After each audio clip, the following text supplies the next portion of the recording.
Dans les rues animées de Paris. Sous les lumières tamisées d'un restaurant chic du Marais.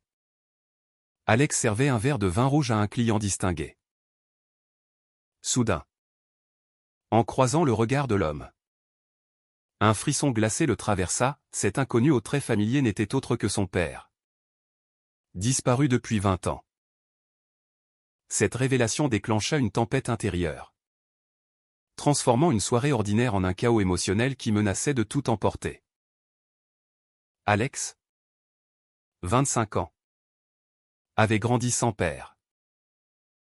Sa mère, Élise, une infirmière dévouée à l'hôpital Cochin, lui avait toujours raconté que Pierre les avait abandonnés pour une vie meilleure. Loin des responsabilités familiales.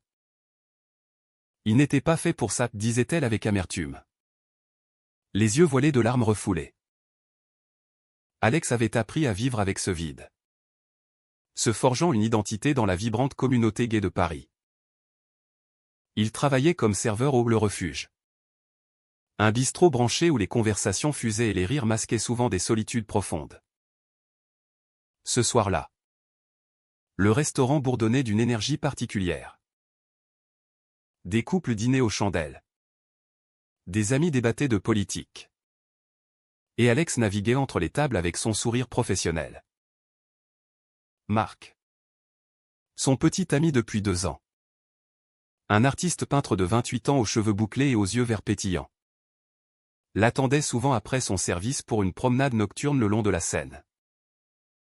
Leur relation était un havre de paix dans la tourmente de la vie quotidienne, Marc encourageait Alex à poursuivre ses rêves d'écriture. Tandis qu'Alex apportait stabilité à la vie bohème de Marc. Mais ce client, assis seul à la table du fond, changea tout. Pierre Moreau. La cinquantaine élégante.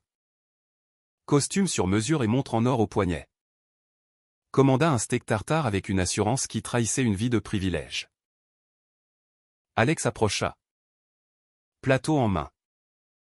Et quand leurs yeux se rencontrèrent, le temps s'arrêta. Ses yeux gris. Ce n'est Aquilin. Cette mâchoire carrée, c'était le portrait craché de l'homme sur les vieilles photos jaunies que sa mère gardait cachées dans un tiroir. Bonsoir. Monsieur. Voici votre plat, murmura Alex. La voix tremblante. Pierre leva la tête. Et un éclair de reconnaissance passa dans son regard. Il pâlit légèrement. Mais se reprit vite. Merci. Jeune homme, répondit-il d'une voix grave. Évitant tout contact prolongé. Alex recula en cuisine. Le cœur battant. Était-ce possible? Son père. Ici? Dans ce restaurant? Il fouilla dans sa mémoire, Pierre avait quitté la famille quand Alex avait 5 ans. Prétextant un travail à l'étranger. Élise avait élevé son fils seul. Luttant contre la pauvreté et les jugements des voisins. Ton père est un lâche, répétait-elle. Mais Alex, en grandissant, avait ressenti un vide plus complexe. Surtout quand il avait réalisé son orientation sexuelle. Était-ce héréditaire? Ou simplement le destin? Après son service, Alex rentra chez lui. Un petit appartement dans le 11e arrondissement qu'il partageait avec Marc. Tu as l'air d'avoir vu un fantôme, dit Marc en l'accueillant avec un baiser. Alex hésita. Puis raconta tout. Marc. Toujours pragmatique. Suggéra, confronte-le. Demande-lui pourquoi il est parti. Mais Alex craignait les réponses. Et si la vérité était pire que l'absence? Le lendemain, Pierre revint au restaurant. Alex, nerveux, s'approcha. Monsieur Moreau. N'est-ce pas? Demanda-t-il directement. Pierre sursauta. Comment connaissez-vous mon nom? Alex déglutit. Parce que je suis votre fils. Les mots tombèrent comme une bombe. Pierre blêmit. son visage se décomposant. Alex? Mon Dieu, murmura-t-il. Ils s'assirent dans un coin discret après la fermeture. Pierre expliqua, il avait quitté la famille parce qu'il ne pouvait plus vivre dans le mensonge. J'étais gay. Alex. À l'époque. Dans les années 90. C'était impensable. Ta mère le savait. Mais elle espérait que ça passerait. J'ai choisi de partir pour ne pas vous détruire. Alex sentit une rage monter. Vous nous avez détruits en partant. Maman a souffert. J'ai grandi sans père. Pierre baissa les yeux. Je sais. J'ai regretté chaque jour. Mais j'ai refait ma vie. J'ai un partenaire. Julien. Depuis 15 ans. Nous vivons à Neuilly. Une vie confortable. La révélation frappa Alex comme un coup de poignard. Son père était gay. Comme lui. Cela expliquait tant de choses, les silences de sa mère.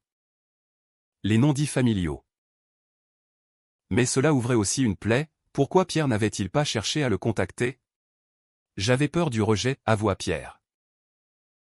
Et maintenant? Te voir ici.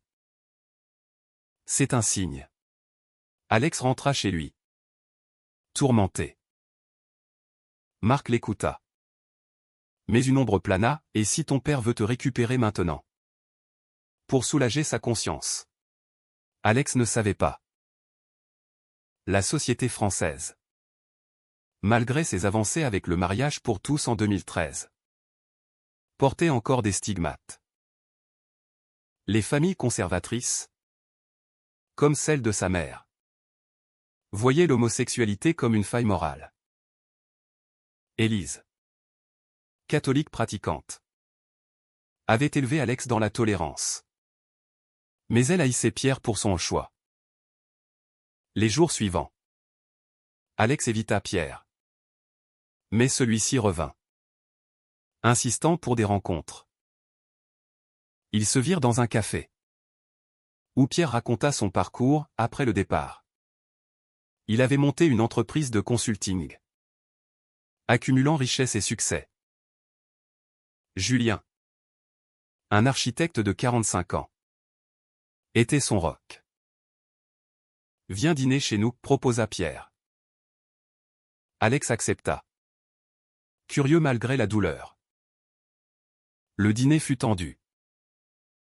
Julien, charmant et accueillant, prépara un repas gastronomique. Mais Alex se sentait intrus. Pourquoi maintenant, demanda-t-il. Pierre soupira, parce que je vieillis. Je veux réparer. Alex pensa à sa mère, si elle apprenait ça. Elle serait dévastée.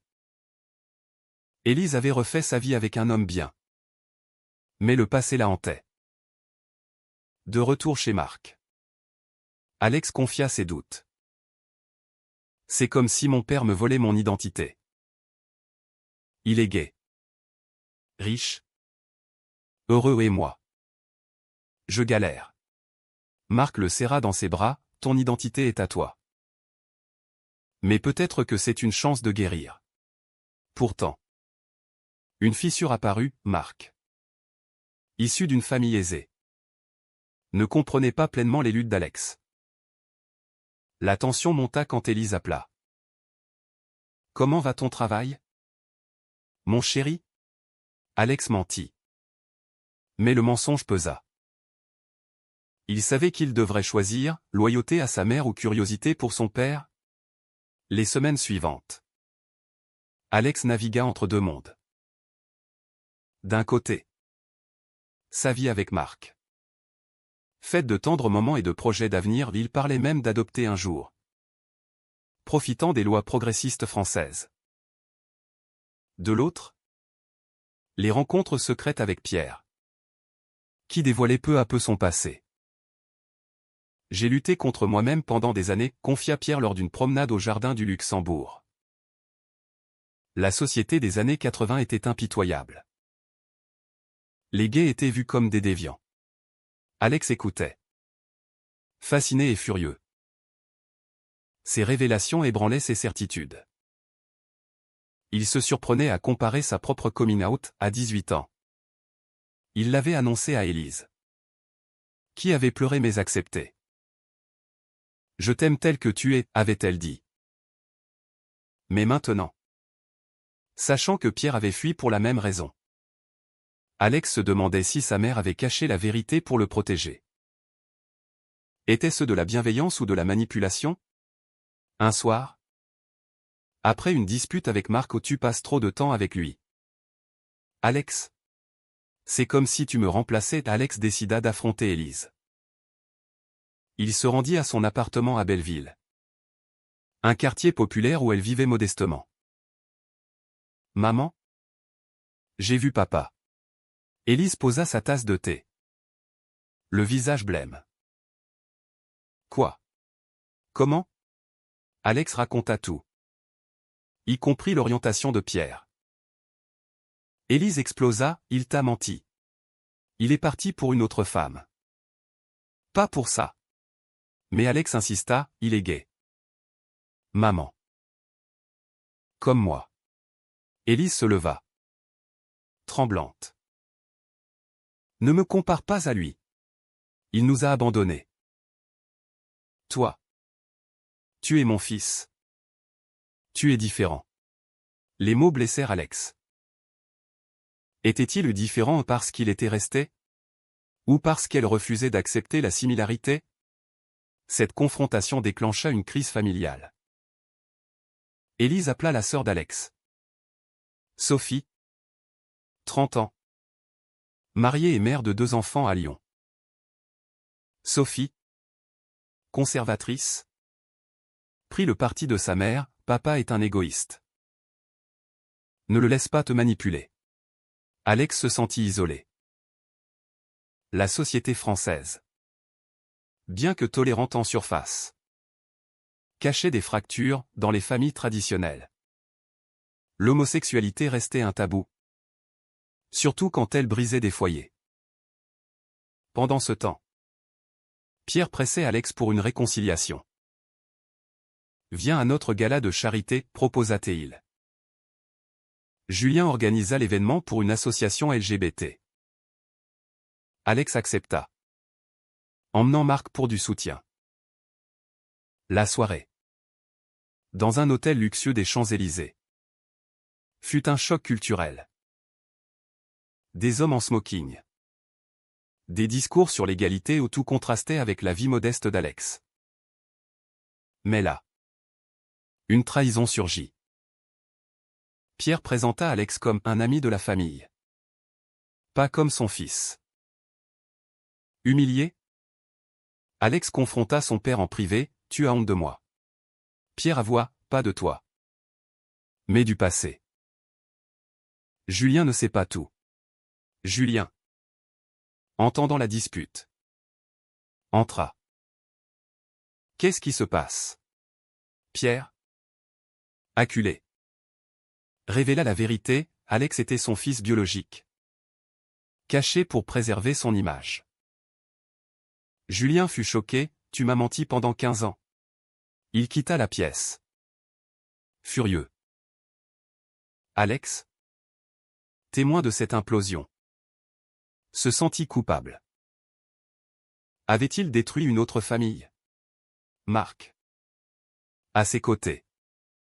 Murmura, c'est sa faute? Pas la tienne. Mais Alex doutait. Les choix de Pierre repartirent? Mentir avait des répercussions en chaîne. De retour chez eux. Marc et Alex parlèrent jusqu'à l'aube. Je t'aime? Mais cette histoire te consume, dit Marc. Alex promit de ralentir. Mais au fond, il bouillonnait. Il contacta un thérapeute spécialisé en thérapie familiale pour LGBT. Recommandé par un ami. Les sessions révélèrent des conflits internes, Alex craignait d'être comme son père. Fuyant les responsabilités. Puis, un tournant, Élise. Apprenant le gala via Sophie. Confronta Alex. Tu fraternises avec l'ennemi, cria-t-elle. Alex riposta, c'est mon père. Et il est gay. Comme moi. Pourquoi le hais-tu tant? Élise fondit en larmes, parce qu'il m'a fait croire que j'étais le problème. J'ai passé des années à me remettre en question. Pour la première fois. Alex vit la vulnérabilité de sa mère. Leur relation, basée sur la loyauté, craquelait sous le poids des secrets.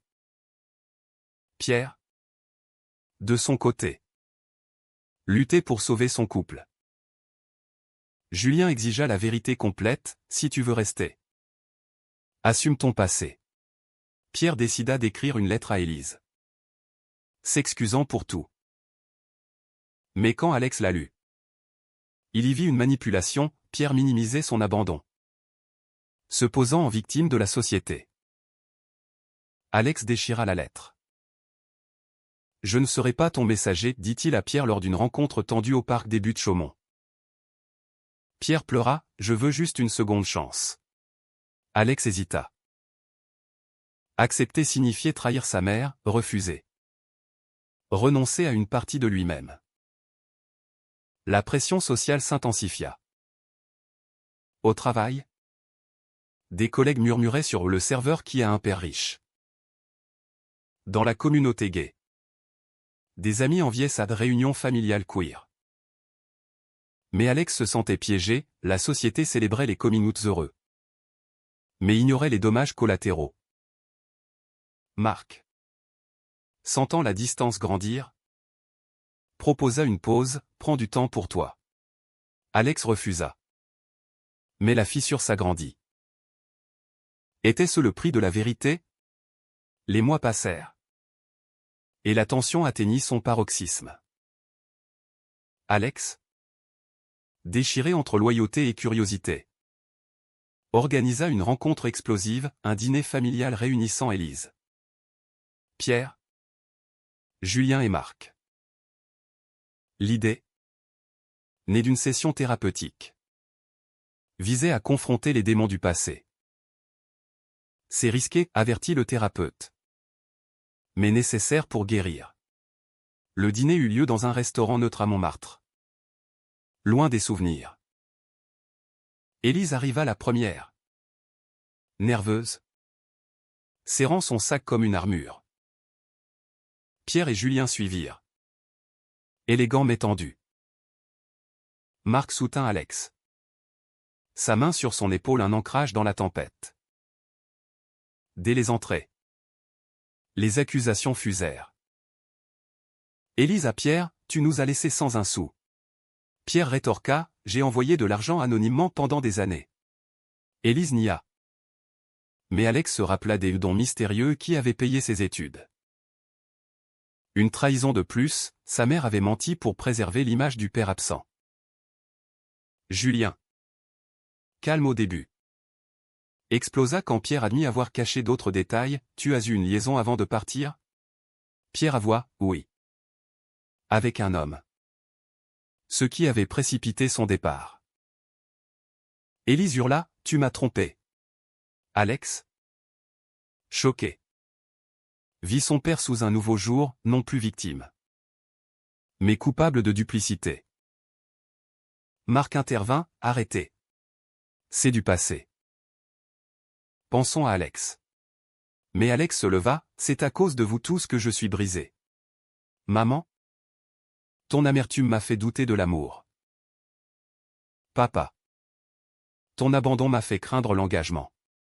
Les mots libérèrent une catharsis. Mais aussi une douleur aiguë.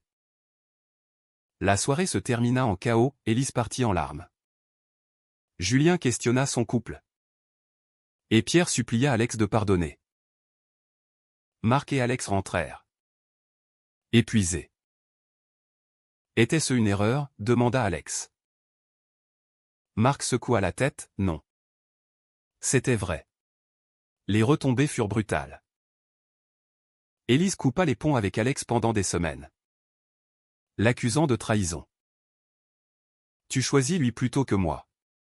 Sophie, influencée, envoya des messages culpabilisants, pense à maman. Elle a tout sacrifié. Alex, rongé par la culpabilité, remis en question sa relation avec Pierre. Dans la société, les échos résonnaient. Un article dans un journal local sur les familles recomposées queer cita anonymement leur histoire, déclenchant des débats en ligne. Des commentaires homophobes surgirent, les gays détruisent les familles traditionnelles. Alex luttait contre ces préjugés, se rappelant les luttes pour les droits LGBT en France, de la dépénalisation en 1982 au Pax en 1999. Personnel. La crise affecta sa relation avec Marc. Marc, frustré par l'obsession d'Alex. Avoua, j'ai rencontré quelqu'un d'autre. Juste un flirt.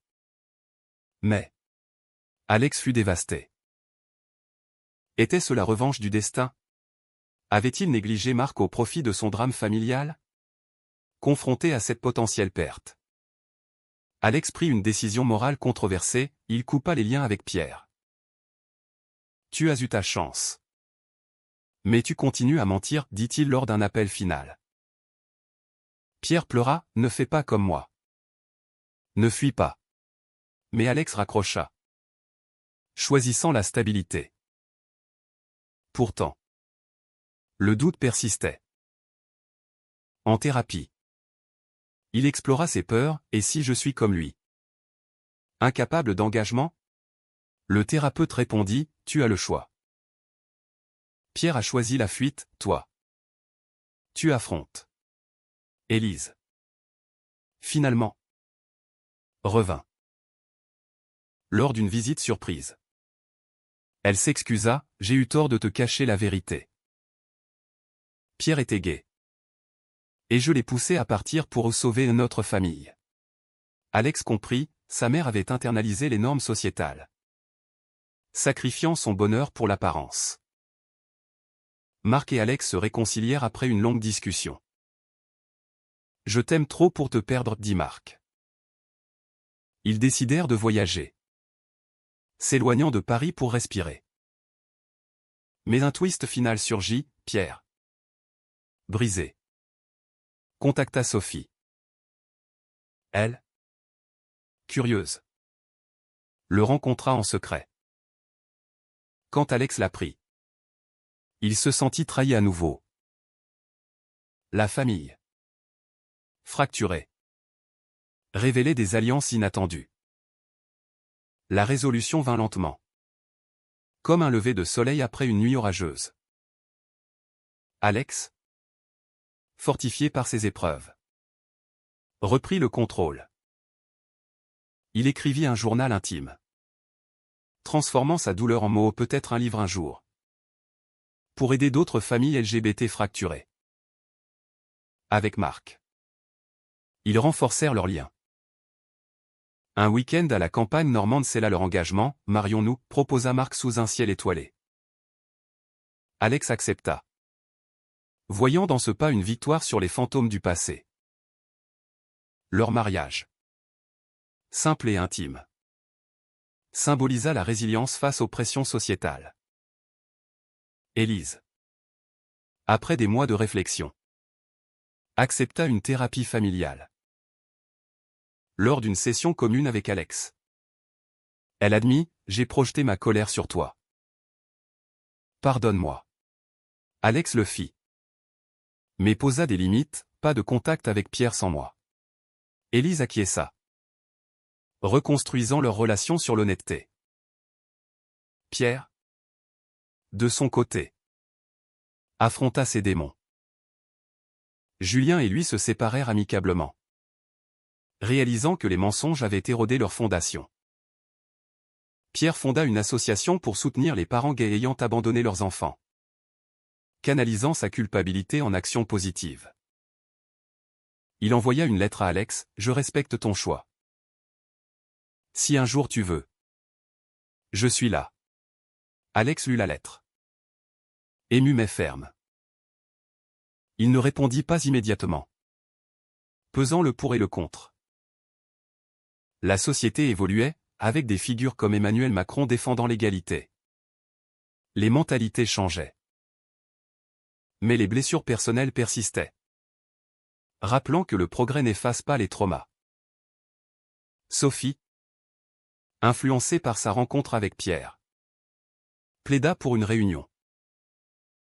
Il regrette vraiment, dit-elle.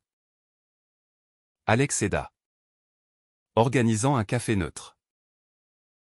Pierre arriva. Humble.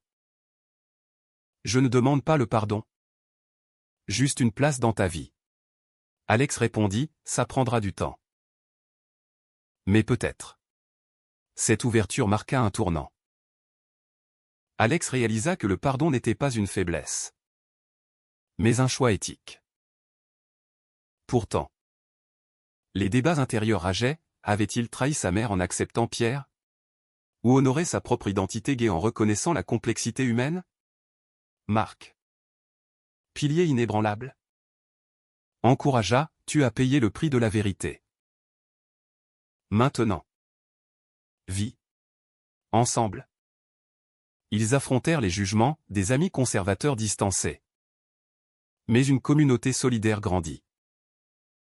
Au final, l'histoire d'Alex illustrait les conflits de la France moderne, entre tradition et modernité. Famille et identité. Les choix au partir. Mentir. Confronter avaient des coups immenses. Mais aussi des leçons. Était-il juste que Pierre mérite une seconde chance après avoir causé tant de souffrance?